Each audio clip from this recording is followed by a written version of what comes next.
All right, students, good morning. Welcome to the lecture again. So, as we were discussing what? We were discussing the play On the Face of It from the book Vista, Suzanne Hill. And till then, we have covered almost half of the scene 1. Actually, it's not half, it's like a bit long. So now we just continue with the scene 1 of the play. And as we discussed in the video, that it was an encounter of Mr. Lamb and Derry, whereas Mr. Lamb seems to be really open-minded, he seems to be really welcoming in nature, whereas Derry was a boy of 14 years old who seemed to be really less confident, shy, very hesitant about everything. So now see what happens again in the play. And now I'll just start with the dialogues and please you pay attention. Okay now. So we finished till page 58 and it was Derry's dialogue when he just gives a confirmation that what happened to his face, that it was not the fire, it was actually the acid that was that had actually made his face really worse, and he even says that this is not going to change. His life, his face will be same throughout his life. Okay, now what happens? After listening to this dialogue, what Mr. Lamb says. Page 59, please. Mr. Lamb, no. Derry, aren't you interested? So Mr. Lamb says no. When he just finds out that this little boy is saying that my life is not going to change, my face is not going to change, so Mr. Lamb just says no. And Derry says that aren't you interested? Mr. Lamb, you are a boy who came into the garden. Plenty do. I'm interested in anybody. Anything. There's nothing God made that does not interest me. Look over there, over beside the forward. What can you see? So Mr. Lamb says, no, it doesn't matter to me that who you are or what kind of physical impairments or what kind of physical disabilities you have. All is equal. All are equal to me as it has been created by God, it has been created by nature, so it's absolutely fine for me. You are just a boy to me who just came into the garden like all other boys who just jumped into my garden wall, so it's absolutely fine. In fact, Mr. Lamb tries to twist the direction. He just tries to give a twist in the perception of Derry, and he says that please just look over beside the wall and just see what's there. Derry, rubbish. So Derry says it's absolutely nonsense. What are you asking me to do? Mr. Lamb, rubbish? Look boy, look, what do you see? And Mr. Lamb said, rubbish? You find it really nonsense? You find it really stupid? No, it's not at all. You have to see, you have to turn your eyes toward the wall and just see what is there. Derry, just grass and stuff, weeds. So Derry says that it is just grass and all other stuff. Weeds are there. So students, you might know what are weeds. So let me tell you, weeds are just unplanted, unwanted growth, in the garden or something. So he just says that I can really find out that weeds are there, some grass is there, and all such stuff is there. He's just not interested to find what lies in the beauty of nature. Mr. Lamb, some call them weeds, if you like them. A weed garden that. There's fruit and there are flowers and trees and herbs, all sorts. But over there, weeds. I grow weeds there. Why is one green growing plant called a weed and another flower? What's the difference? It's all life growing, same as you and me. So see, what kind of utmost and what kind of priceless information Mr. Lamb gives to Derry, that you don't have to be scared, you don't have to feel discouraged about anything, because it's just the perception. I just remember a very fine line that is given by John Keats here. He says that, beauty lies in the eyes of. Beauty lies in the eyes of an onlooker. Who is an onlooker? That means that beauty depends. It is your perception. It is your thinking that, if you want to see the beauty, if you want to see something worse in something, so it is all up to you. And Mr. Lamb says that no, I told you to look beside the wall because I really wanted to see that what you imagine or what you think about my garden. And when Derry says that these are all weeds, some grass and stuff is there, so Mr. Lamb says no. Probably you should have said that you can call it a weed garden, and he says that why plants, why some green plants plants are being called as weeds or other called as flowers. What is the difference? He just gives a very fine example between the weeds and other flowers, and it is your perception. You should have said, students, I really want to tell you that Mr. Lamb is very optimistic. He is a very positive thinker, whereas Derry is a very pessimistic person. You always think negative, he always tries to find flaws and complaints in others and everything, even on himself. He finds that, even he has got some problem, he's got some kind of inferiority complex, whereas Mr. Lamb is actually very different if we really compare his character with Derry.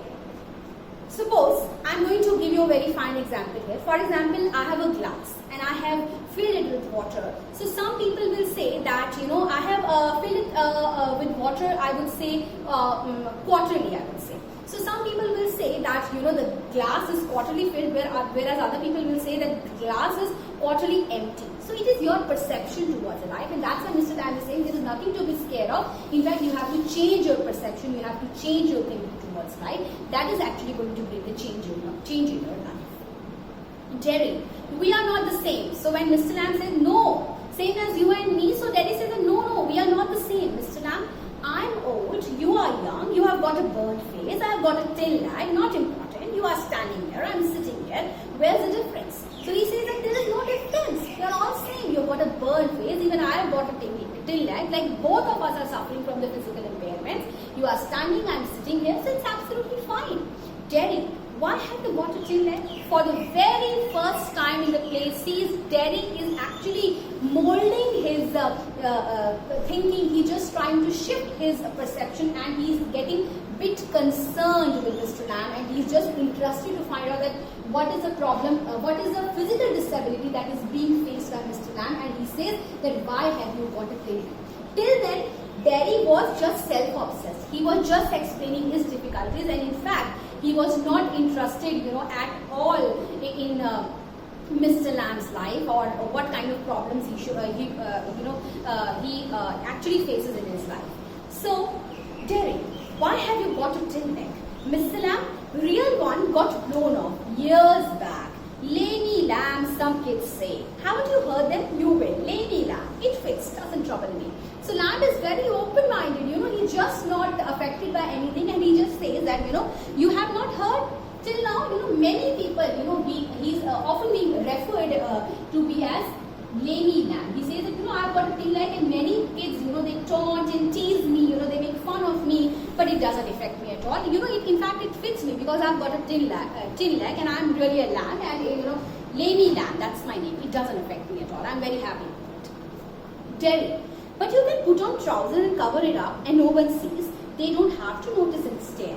Mr. Lamb, some do, some don't. They get tired of it in the end. There's a plenty of other things to stare at. So Mr. Lamb says, they just got tired in the end. Mr. Lamb says that, it's absolutely fine. This kind of personality or this kind of name, it just suits my personality, so it's fine, But Derry says that, it's better because you can cover it up with the trousers, so it's absolutely fine, but I cannot cover my face. He's just trying to, again, he's using the defense mechanism, and again, he's trying to say that, my problem is much more than your problem. So Mr. Lamb says that some people see, some don't, and in fact, whatever they say, it doesn't affect me, and at last they get tired of it. Derry, like my face, Mr. Lamb, like crab apples on the weeds, or a spider climbing up a silken ledger on my tall sunflowers. And for Derry says that, okay, some people see, and some people, see my face. So Derry example, Derry now is trying to give a,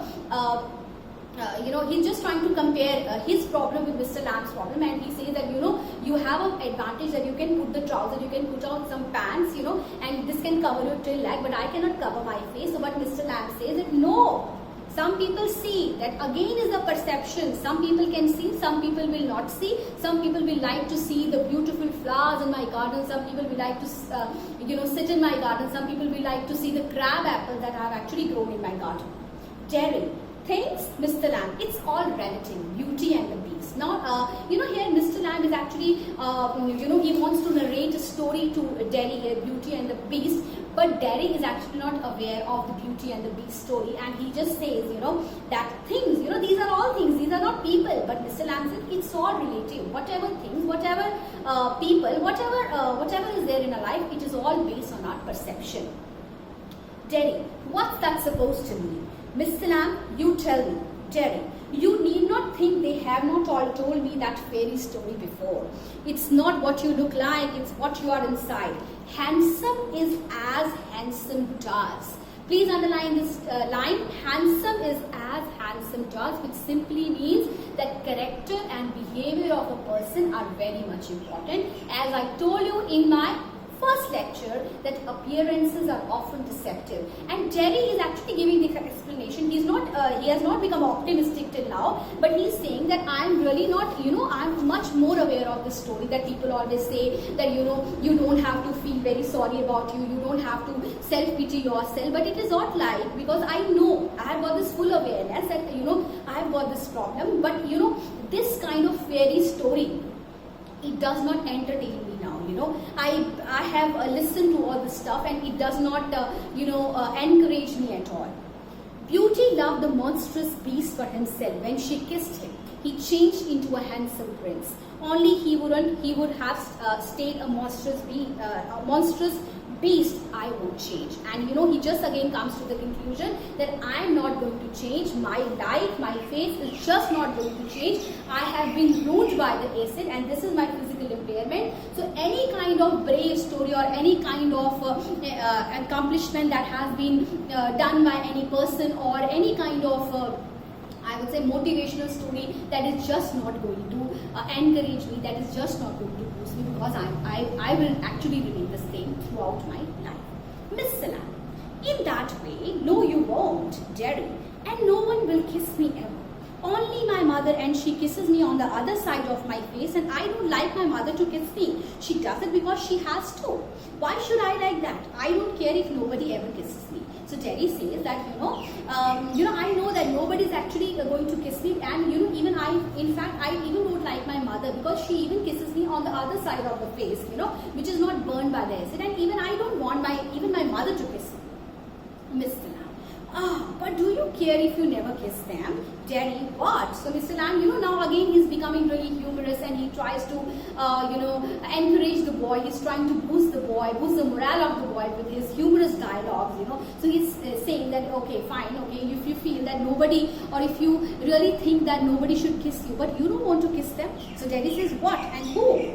Mr. Lamb, girls, pretty girls, long hair and large eyes. People you love. So Mr. Lamb says that you don't want to kiss the girls. When you grow up, you will have a battery of girlfriends. Don't you want to make them? You don't want to kiss them. You don't want to love them. Derry, who will let me? Not one. So Derry again full of self-pity and says that no one will allow me, not even a one person. Mr. Lamb, who can tell him? Mr. Lamb said, how does you know about it? How can you predict anything about your future? It's not like that.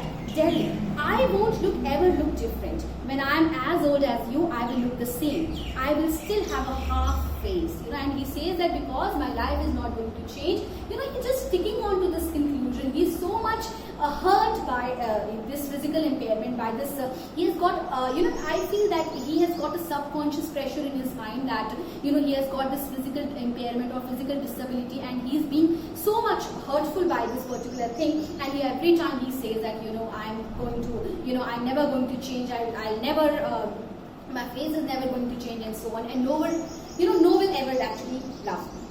Miss Salam, so you will, but the world won't. The world's got a whole face, and the world's there to be looked at. Do you think this is the world, this old garden? So Mr. Lamb said, no, you think like that, but the world has got many things to do. It is not like that, it's your only face. Actually, Mr. Lamb here really wants to encourage him, and he wants to see, if you actually concentrate on page 58, the first line that was actually told by Mr. Lamb, and he says that no, not the whole of you, not of you. So Mr. Lamb actually wants to tell him that it is not like that you have got a burned face or so, but it can be very much possible that you have got some talent, you have got some inner strengths, and you can possibly do wonders in your life. It is not like that your face has been burnt by the acid and nobody is going to love you, but you have to first love yourself. You have to first possess the quality of self-love and care. Okay. So Derry says, do you think this is the world, this old garden? So Derry says that, do you think that this is the only end of the world, this old garden, the only house where you live? Mr. Lamb, when I'm here, not the only one, but the world as much as anywhere. And he says that, for me it is my world. I am very much happy with it. For example, if you go to a forest and you find a lion, he's the king of the jungle. So lion is very happy in the garden. He doesn't like to, haunt or to go or to visit like number of towns and cities. He's happy in the jungle. Same as Mr. Lamb is happy with the garden. He just very, he feels very, he finds the complete solace and complete, I would say, a sense of contentment whenever he's in the garden. So he says that it's absolutely fine for me to sit in the garden to enjoy the beauty of nature. I'm absolutely happy. Terry, does your leg hurt you? Lamb, thing does not hurt. Boy, when it came off, did it? Certainly. See, Terry is again becoming very curious and very concerned about Mr. Lamb. That that having you got a tin leg, does it hurt you? So Mr. Lamb says, no, it doesn't hurt me now, but yes, of course, it actually, I was in so much of pain when, when it just blew off. Okay, Terry, and now I mean where the tin stops at the top, Mr. Lamb. Now and then in wet weather, it doesn't signify. And Mr. Lamb says that now sometimes it happens, it just gives me some pain, but it doesn't matter to me now. I'm okay with it. Terry, oh, that's something else they all say. Look at all those people who are in pain and brave and never cry and never complain and don't feel sorry for themselves. And Terry says, now again you will cook up a story that look all these people, who have got much more troubles than you, just got some motivation from them. I don't want to get some kind of inspiration. He's really very aggressive because Terry doesn't want to compare himself with anybody, even with the people who can be like in lot of pains, even, if we really compare with the Terry. Mr. Lamb, I haven't said it, Terry, and think of all those people worse than you. Think you might have been blinded or born deaf, or you have to live in a wheelchair or be deaf in your head and dribble. So he says that whenever people talk to me and they say that if you compare your personality, if you compare your problems with the people who have got an empty head, crazy people are there, or the person who ever for the whole life they are sitting in the wheelchair, just think about them, that they are so brave, they are so inspirational, they are so motivational. Their story just does not impress me. In fact, it irritates me every time. Because Terry is an individual personality. He is just a little young lad of 14 years old, and see, he might have experienced a lot of bad things in his life, and this is just making him really anguished. This is actually making him really aggressive about everything. Mr. Lamb, and that's all true, and you know it. Terry, it won't make my face change. Do you know, one day a woman went by me in the street. I was at a bus stop and she was with another woman, and she looked at me and she said, whispered, only I heard her. She said, look at that, that's a terrible thing. That's a face only a mother could love. So see, Terry is just actually explaining here, he's just narrating one of his experience that he might have heard, that he's saying that, that one day he was at the bus stop and a woman was there and she was whispering onto the ears of another woman, and that they were, they both were discussing about Terry's face, and look at that face, this is the face that a woman can love, that only mother can love, and like nobody could love. Mr. Lamb, so you believe everything you hear then. So Mr. Lamb says, so you believe in everything, whatever you hear. Terry, it was cruel. Mr. Lamb, maybe not meant as much, just something said between them. And Mr. Lamb said, it might be possible that they could have said like so many things, but you, according to your perception, as you are pessimistic, you might have heard only this little thing. Terry, only I heard it, I heard. So see, he is giving clarification that I heard it, I was the one who encountered this, I was the one who witnessed it, so I know they said it, Mr. Lamb. And is that the only thing that you have heard anyone say in your life? And Mr. Lamb said that, is this the only thing that people have said in your life? Is that the crux of your life? Mr. Terry, oh no, I have heard a lot of things. So Terry said that no, I have actually heard a lot of things from people.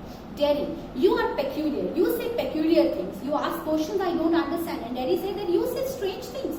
You ask questions which are really strange and which are really peculiar, and I am really not interested in whatever you are saying. Mr. Lamb, I like to talk, have company. You don't have to answer questions. You don't have to stop here at all. The gate's always open. And Mr. Lamb says, I really love talking. I really love to be in the company of people, and I have asked you questions because I was just interested in like anybody. If you will not be there, if anybody should have like come here, I could have really asked him questions. So it's absolutely fine. The gates are always open. Again, he repeats the line. Please underline this line here, that the gates are always open. It again tells us that Mr. Lamb is of welcoming future. He's just not affected by anybody. Derek,